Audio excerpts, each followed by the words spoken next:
सभी दर्शकों को एक बार फिर से न्यूज़ राइट की तरफ से दशहरा विजयादशमी की बहुत बहुत बधाई और हार्दिक शुभकामनाएं हम देते हैं। हम उम्मीद करते हैं कि आप लोग इस कोविड काल में भी अच्छे तरह से अपने परिजनों के साथ खुशहाल जीवन व्यतीत करें और हम लोगों के बीच में जो अभी लोकतंत्र का सबसे बड़ा महापर्व पंचायत चुनाव चल रहा है, इस कड़ी में हमारा उद्देश्य है कि जनता से जुड़े सवाल का जवाब तलाशना पंचायत स्तर के प्रत्याशियों से।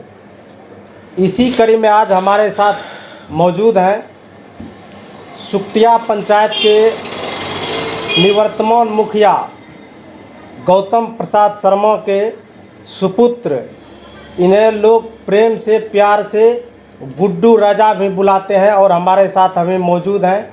आज हम इन्हीं से तीखा और सरल सवाल करेंगे और इन्हीं से हम जवाब तलाशने का प्रयास करेंगे। हम उम्मीद करते हैं कि आपको मेरे चैनल पर दिए गए इस साक्षात्कार का वीडियो ज़रूर अच्छा लगेगा। यदि लगता है तो आप लोग प्लीज़ इसे ज़्यादा से ज़्यादा शेयर कीजिए ताकि गुड्डू जी के द्वारा दिए गए सवालों का जवाब पंचायतवासी देख सके कि किस प्रकार का सवाल है और क्या जवाब दे रहे हैं, ताकि इन्हें अपने मुकाम तक पहुंचने में दिक्कत ना हो सके।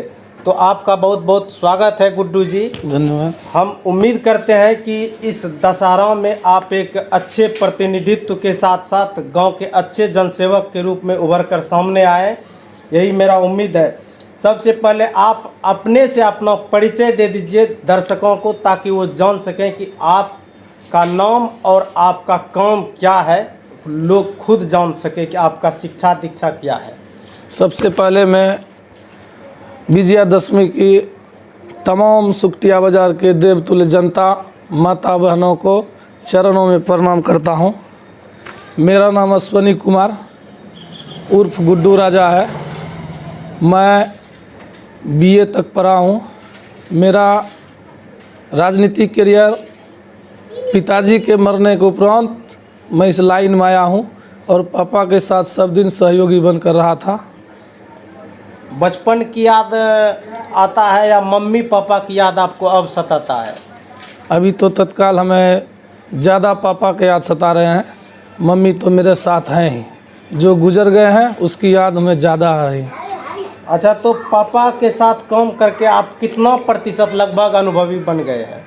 पापा का सारा काम काज हमको ही देखना पड़ता था और हम ही सारा काम देखते थे, इसलिए हम अपने में फीलिंग कर रहे हैं। हम 100% तैयार हैं कि हम करने लायक हैं और किए हैं। आपके पापा जमीन से जुड़े हुए नेता थे, इस पर आप क्या कहेंगे? मेरे पिताजी थोड़े खुशमिजाज दिमाग के थे और हर एक आदमी को हंसाते रहते थे और हर पल उसको ये एहसास नहीं हुआ आज तक कि हम मुखिया हैं। हम छोटे आदमी से थोड़ा ढंग से बात करें और मजाकिया टाइप में बात करें, इसलिए उसको हम समझते हैं कि ज़मीन से जुड़ा हुआ आदमी था। आपका जो पापा था वो गरीबों के दिल में बसता था, इस बात का आपको अनुभव होता है या पंचायतवासी ऐसा बात बोलते हैं अभी आपको वर्तमान में? जी बिल्कुल जी सर। अभी हमको लगता है पिताजी के व्यवहार से 99% लोग खुशी थे। इसके कारण हमें ये फील होता है कि हमारे पिताजी बहुत अच्छे कर्म करके गए हैं, जिसका परिणाम आगे देखने को मिलेगा। कुछ लोग तो हमको जब मिला तो यहाँ तक बोलते हैं कि कुछ वैसे गरीब गुरबा समाज में व्यक्ति हुआ करते थे जिनके पास की इलाज के लिए रुपये पैसे तक नहीं होते थे। आपके पिताजी जो है उनको अपने पैसे से बिना मुखिया बने वो इलाज कर देते थे। इस बात में कितना प्रतिशत सच्चाई है? जी 100% सच्चाई है। आज तक पापा जिस समय ग्रामीण चिकित्सक के रूप में काम करते थे, उस समय भी किसी से इलाज के दौरान पैसा नहीं मांगा करते थे, जो दे दिया रख लिया, यही उसका महानता था। आपके पापा कितने बार चुनाव हार करके चुनाव जीत गए? मेरे पिताजी फर्स्ट बार चुनाव वो लड़े और जीते। मम्मी हमारी 2 बार चुनाव में पराजित हुई थी। अबरी बार पिताजी फर्स्ट बार चुनाव लड़े थे और विजय श्री हासिल किए थे। तो चुनाव जीतने के बाद आपके पिताजी ने लगभग 4 वर्ष तक कार्य किए उन्होंने। जी, 4 तो वर्ष। आपको ऐसा लगा कि कितना प्रतिशत लगभग पंचायत में उन्होंने परिवर्तन कर दिया कार्य में, कार्यशैली में? ये पंचायत का परिवर्तन हमको लगता है 3 पंचवर्षीय जो गया है, जितना विकास हुआ था उससे ज़्यादा 3 पंचवर्षीय के से ज़्यादा काम हम 4 वर्ष में पिताजी के द्वारा काम हुआ है पंचायत में, वो जनता देख चुकी है। उसके बाद एक ऐसा भी हम लोगों को जानकारी प्राप्त हुआ है कि आपके परिजन, पिताजी या इस गांव समाज के लोगों ने खास करके इस इलाके से सामंतवादी ताकतों को उन्होंने दूर किया है। सर मैंने सुना जरूर है, लेकिन हम उस समय बहुत छोटे थे जी। उस बारे में हमको कुछ उतना जानकारी है नहीं, इसलिए हम उस बात में कुछ दम नहीं देखना चाहते। आपकी माँ भी उप मुखिया बनी थी जी। उन्होंने जो उप मुखिया बनने से अनुभव प्राप्त किया या उनके साथ आपके पिताजी ने काम किया, उस समय आप खुद को संभाल पाए थे या काफ़ी? जी बिल्कुल थे? पूरा याद है हमको। हम 13 साल के थे उस समय 2021 में। अभी मेरा उम्र 33 साल हो रहा है। 20 साल से हम पापा के साथ, जिस समय हम पढ़ाई भी करते थे, घर आते थे, उनसे कुछ न कुछ बर्ताव करते रहते थे। ये हमारी सोच। 2019 के बाढ़ राहत में पंचायत में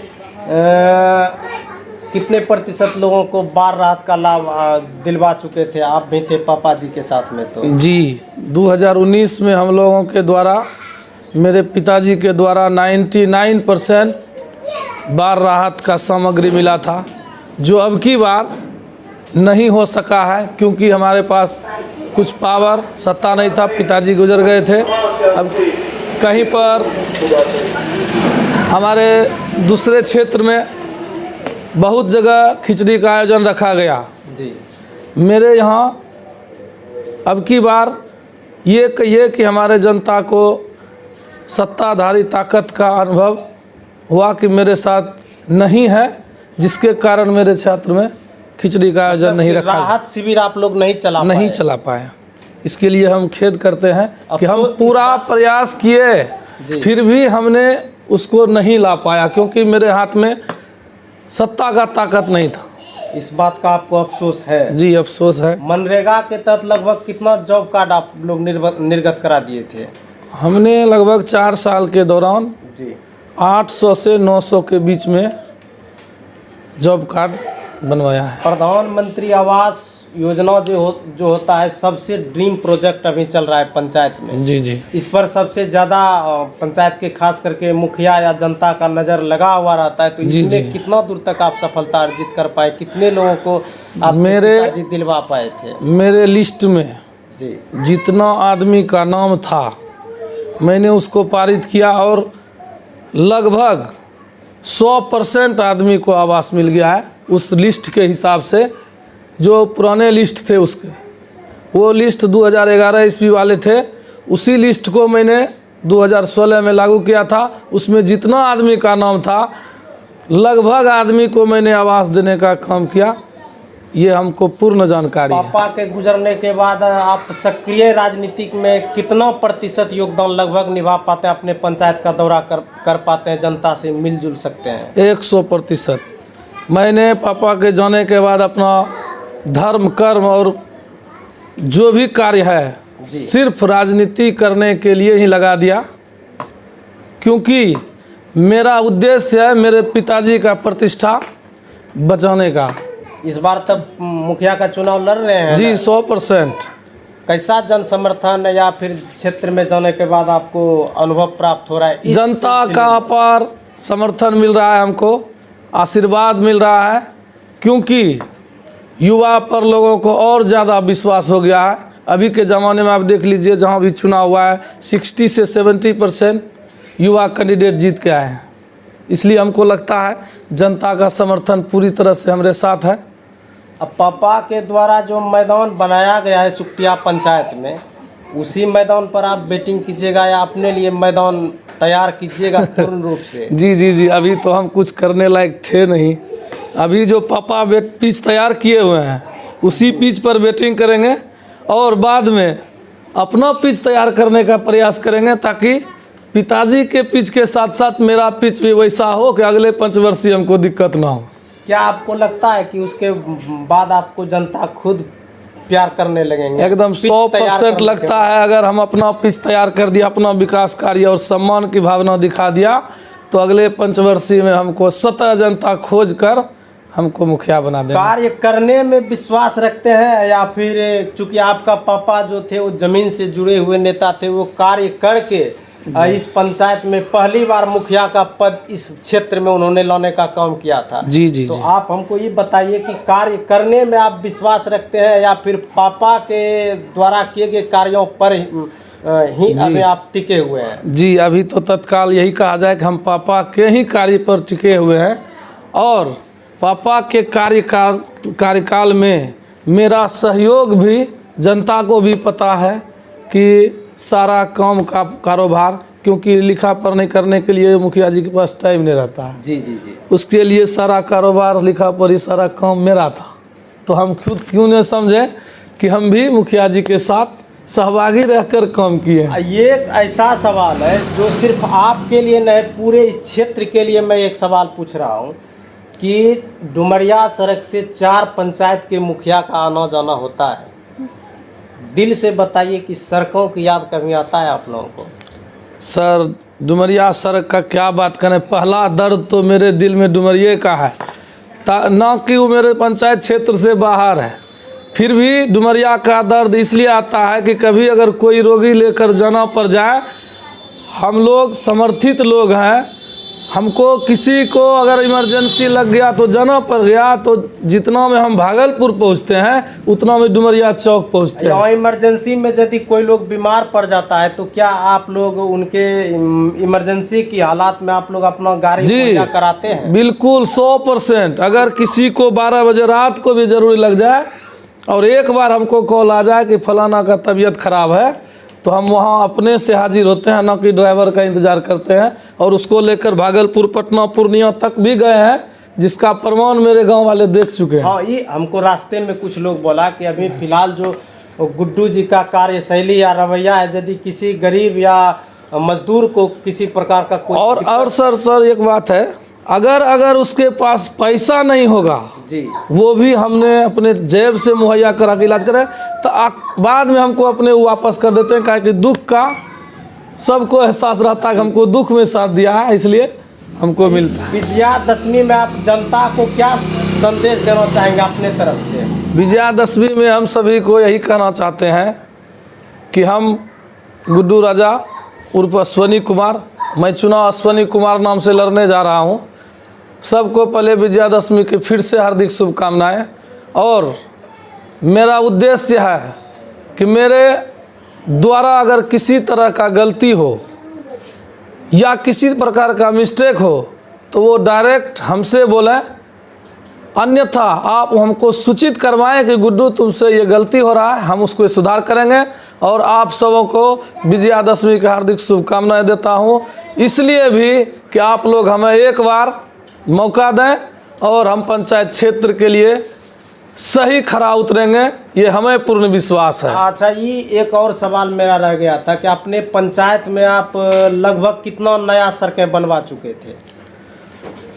मैंने लगभग 104 सड़कें बनवाई है नया। जी, 104 सड़कें नया बनवाए हैं। और उसके बाद हमको लगता है कि 12 का काम हमने जो किया, जी जी, 12 का लगभग 1000 प्लस नल जल में काम किए थे। जी जी जी, और नल जल का काम हुआ था। मैंने 12 में भी 1000 प्लस लोगों को 12 दिया है। तो ये थे हमारे साथ हमारे भाई के तुल्य गुड्डू राजा उर्फ अश्विनी कुमार। आप इनसे अभी सुन रहे थे इनका इंटरव्यू का जो हम कार्यक्रम रखे हुए हैं अपने चैनल पर। यदि आप भी चाहते हैं और पंचायत चुनाव लड़ते हैं कि अपना वक्तव्य हम जनता के बीच शेयर करें, तो आप सीधे हमसे जुड़ सकते हैं। हमें आप कॉल कर सकते हैं या फिर कमेंट कर सकते हैं और अपना जवाब साझा कर सकते हैं जनता के बीच। हम उम्मीद करते हैं कि गुड्डू जी अच्छा प्रदर्शन करें अपने पंचायत में, पंचायत के लिए अच्छा विकास करें हम यही कामना करते हैं। इन्हीं के साथ आप सबों को एक बार फिर से मैं बहुत बहुत धन्यवाद और शुभकामनाएं देता हूं। विजयादशमी के मौके पर आप लोग मुस्कुराते रहें, हंसते रहें और हमारा क्षेत्र मुस्कुराते रहे। धन्यवाद। धन्यवाद।